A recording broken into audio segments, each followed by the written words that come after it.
You begin to change your thinking from appearances and how things look and how other people view me.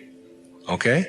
Because every time you find yourself upset in life about anything that anyone else has said, what you're really saying is what you think of me is more important than what I think of me. All right? So you change from appearances to what I call quality thinking. Quality. What is the quality of my life? Rather than how does it appear to others? Now, do you tell yourself that because my friends don't like me, that means there's something wrong with me? No, that's what you have to learn.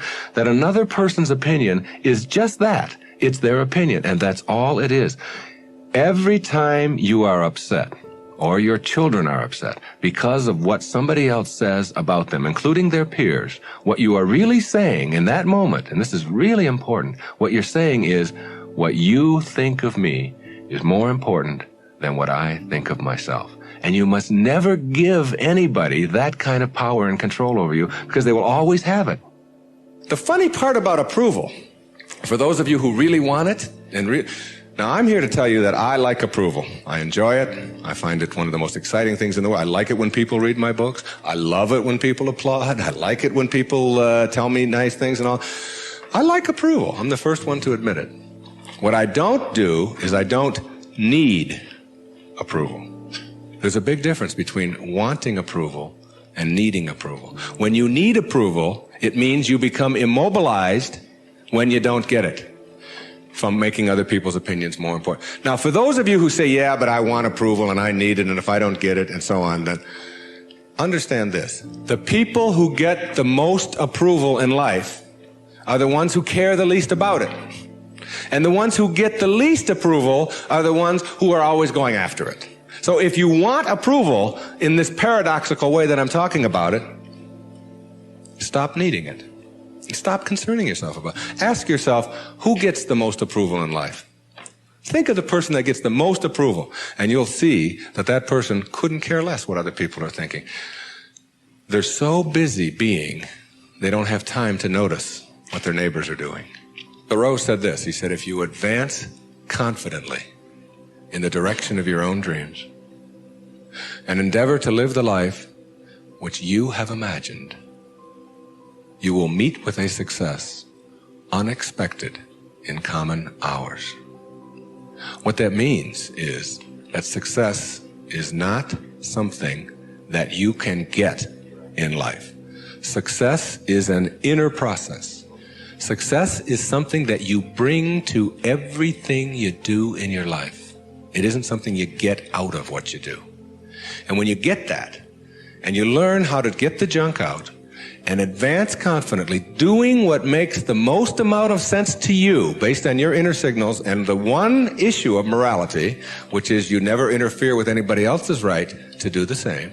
Each person has their own right to advance confidently in the direction of their own dreams. And when you violate that, you're violating the principle of the universe, the essence of the universe, which is cooperation and harmony. Then success will begin to chase you.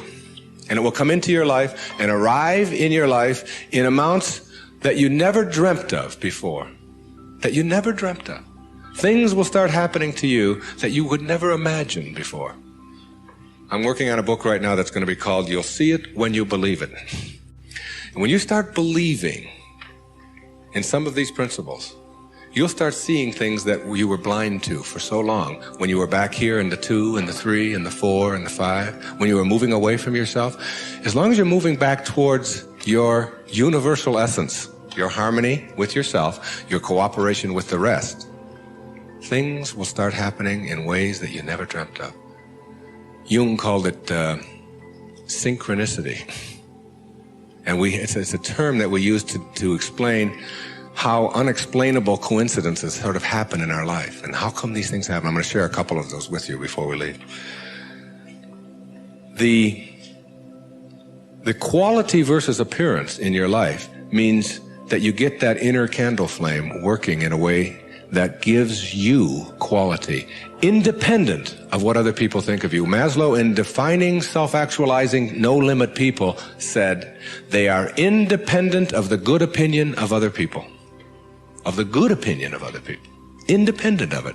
They're so busy advancing confidently, doing the things that make sense, and bringing success to changing their baby's diaper, and bringing success to weeding their garden, and bringing it to the job. They bring it on the airplane so that when they run into somebody who is rude to them, a stewardess that is rude, they don't see it as an attack on them. It's just where they are, and they send them love.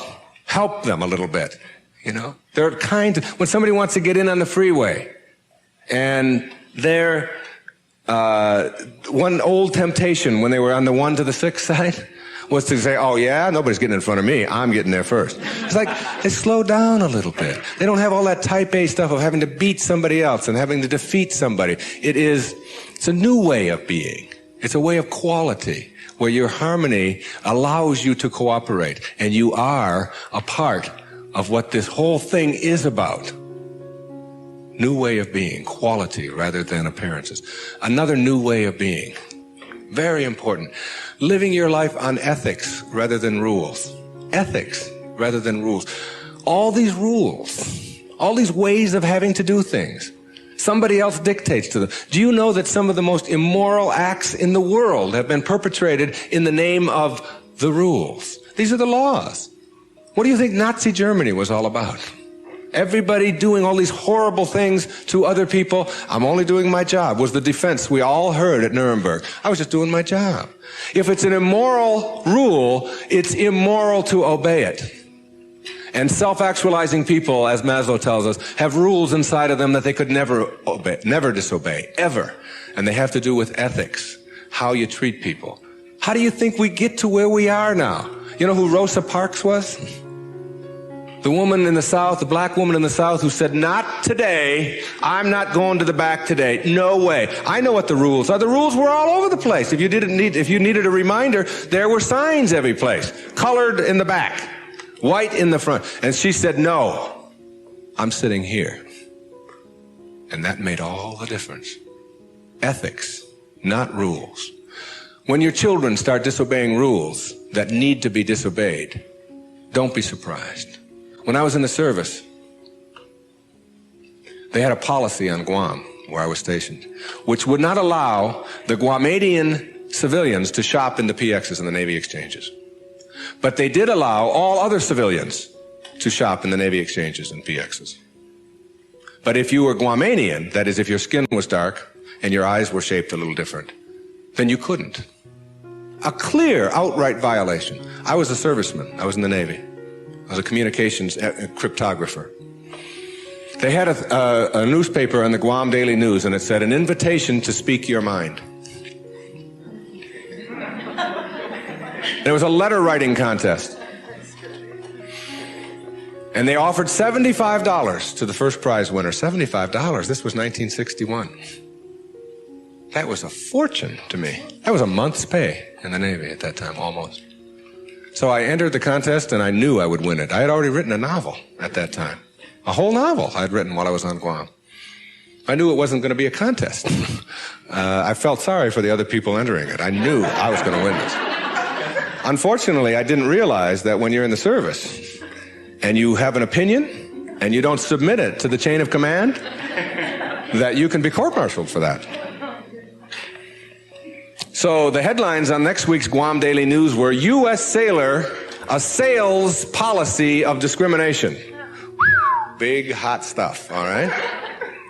And I was called before a vice admiral, Commander Naval Forces Marianas Islands, and threatened with a court-martial because I had disobeyed the rules, even though the rule was immoral. There are lots of them like that. And when I went in and they threatened me with a court-martial, I told them this was my battle plan. They didn't have Xerox machines in those days, so I had to get a lot of carbon paper. I wrote a letter to President John F. Kennedy, and I wrote a letter to the Secretary of the Navy, and I wrote a letter, my hometown was Detroit, I wrote a letter to the Detroit News and a letter to the Detroit Free Press, telling them what was happening to me as a result of just expressing my opinion about an immoral act that was going on over here on Guam. And I showed the naval vice admiral my letters right there. I said, I've only sent the one to the president and the secretary of the Navy. These letters go to the newspapers across the country. There was one there to the New York Times as well, and the Los Angeles Times. It was, and I just spread them out before him. I said, if you court-martial me or punish me in any way for this, then what's going to happen is the world is going to find out about this policy. And I'm prepared. I'm ready. I can handle it. And I was 20 years old at the time, or 21. Not only did I get a blessing from that, because all things come in blessings for you, I got out 90 days early. And they stamped on my record, P.I., because the president took it up and sent it to the secretary. Must have. And I never heard from him, but the P.I. on your record means political influence. And they don't like anybody with political influence in the military. And as soon as they saw that, they said, this is somebody we probably will be giving a discharge real soon. There was no court-martial.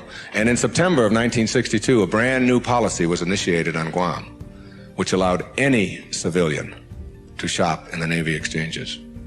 And it came about as a result of someone saying, these rules are immoral, and therefore it's immoral to obey them. New ways of being, ethics rather than rules. And when your kids want to know why, how come these rules are so stupid? How come we have to do this? Encourage them to change them. My mother always did that.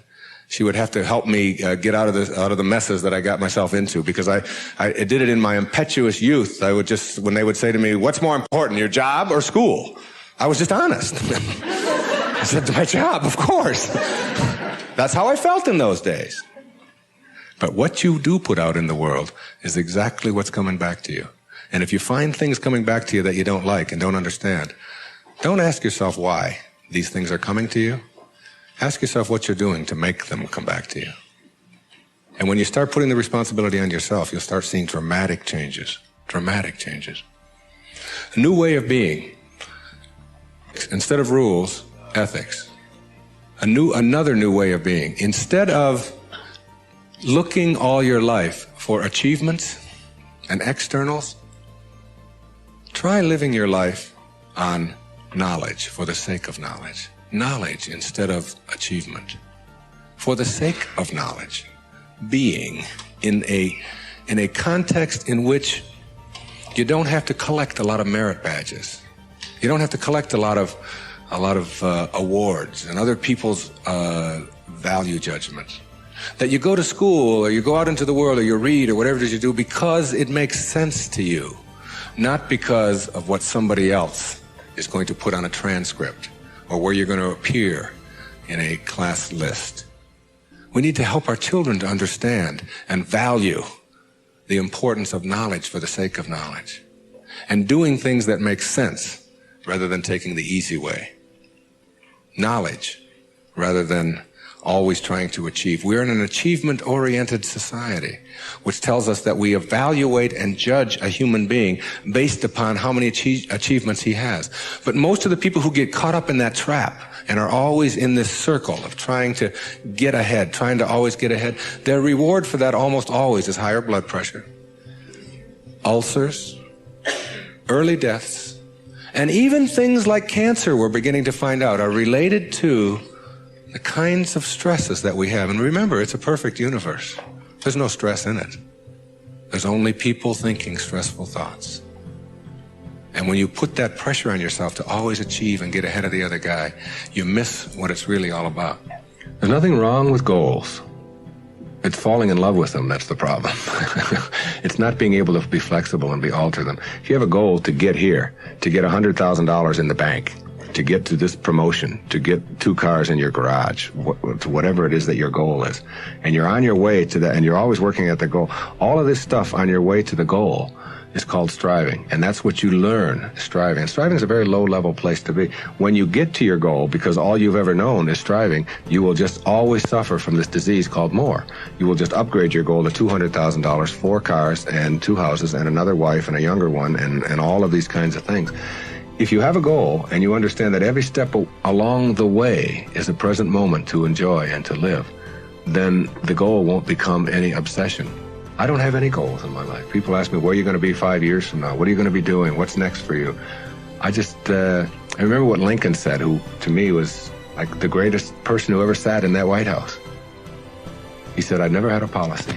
He said, I just tried to do what made the greatest amount of sense each and every day of my life as I sat there as the President of the United States. And I think there's something really significant in that you don't have to get it all planned out and follow a certain pattern and do it a certain way. If you just sort of trust your inner instincts and go with that and live each moment, the goal stuff will all take care of itself. But if you're sacrificing and pushing your life aside and suffering on your way to trying to get someplace, you'll never get there. It will always elude you, because once you get there, you'll just have to upgrade it. And that's because that's all you'll know.